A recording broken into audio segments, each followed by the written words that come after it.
ભારતની કંપની ટાટા અને યુરોપની company Airbus વચ્ચે એક ડીલ થઈ છે અને જો આ ડીલ સક્સેસ થાય છે તો આ મેક ઇન ઇન્ડિયા માટે સૌથી મોટો પ્રોજેક્ટ સાબિત થઈ શકે છે.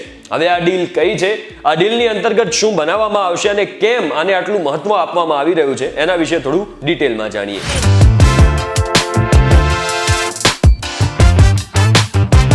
તમે આવી ગયા છો VTVGujarati.com પર. મારું નામ છે હિમ ખત્રી. તમને ખબર જ હશે કે આ વખતે 26મી જાન્યુઆરીએ ભારતના ચીફ ગેસ્ટ હતા ફ્રાન્સના રાષ્ટ્રપતિ ઇમેન્યુઅલ મેક્રોન. અને બસ આ જ સમય હતો એક મોટી ડીલ કરવાનો. આ જે ડીલની હું વાત કરી રહ્યો છું એના અંતર્ગત ટાટા કંપની અને જે યુરોપની કંપની છે એરબસ એ ભેગા મળીને એક સિવિલ યુઝ માટે એટલે કે સામાન્ય લોકોના ઉપયોગ માટે હેલિકોપ્ટર બનાવશે, એ પણ ટોટલી મેક ઇન ઇન્ડિયા.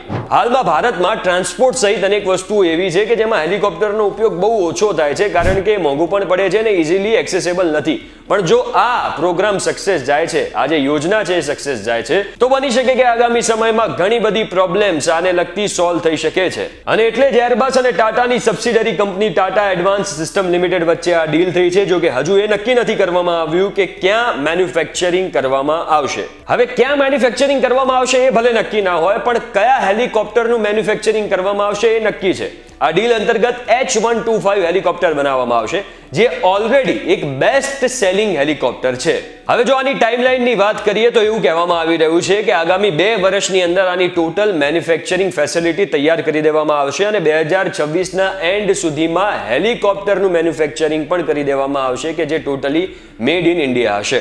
જો કે પહેલીવાર નથી કે ટાટા અને એરબસ વચ્ચે પાર્ટનરશિપ થઈ હોય. આની પહેલા 1 વર્ષ પહેલા પણ ટાટા અને એરબસ વચ્ચે પાર્ટનરશિપ થઈ હતી, જ્યારે PM મોદી ફ્રાન્સ ગયા હતા ત્યારે પણ એક ડીલ સાઇન કરવામાં આવી હતી, જેમાં C295 મિલિટરી એરક્રાફ્ટને લઈને ડીલ થઈ હતી, જેનું કામકાજ ઓલરેડી વડોદરામાં ચાલી રહ્યું છે. નોર્મલી આપણા ત્યાં હેલિકોપ્ટર એ HAL એટલે કે હિન્દુસ્તાન એરોનોટિક્સ લિમિટેડ તૈયાર કરે છે, પણ પ્રાઇવેટ સેક્ટરમાં પહેલીવાર આટલા મોટા પાયે હેલિકોપ્ટર તૈયાર થવા જઈ રહ્યા છે. હવે જેમ મેં કહ્યું કે આ મેડ ઇન ઇન્ડિયા હશે, એટલે કે એન્ડ ટુ એન્ડ આ હેલિકોપ્ટરની તમામ વસ્તુ એ ઇન્ડિયામાં મેન્યુફેક્ચર કરવામાં આવશે, જેમ કે components, assemblies, avionics, mission system, installation of electrical harness, fuel system સહિતની બધી જ વસ્તુઓ ભારતમાં બનવાની છે. અને આ હેલિકોપ્ટરને એક્સપોર્ટ પણ કરવામાં આવશે, એટલે કે બીજા દેશોને વેચવામાં પણ આવશે. હવે જે આ હેલિકોપ્ટર છે H125 એ સિંગલ એન્જિન હેલિકોપ્ટર છે અને કોઈ પણ એન્વાયરમેન્ટમાં કાર્યરત રહેવાની આની ક્ષમતા છે.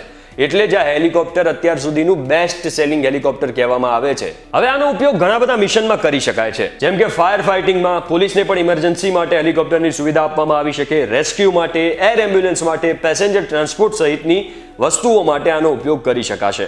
આ સિવાય આની બીજી એક ખાસ વાત એ છે કે H125 હેલિકોપ્ટર એ એકમાત્ર એવું હેલિકોપ્ટર છે કે જે માઉન્ટ એવરેસ્ટ ઉપર લેન્ડિંગ કરી ચૂક્યું છે. એના સિવાય અન્ય કોઈ હેલિકોપ્ટર અહીંયા લેન્ડ નથી થઈ શક્યા.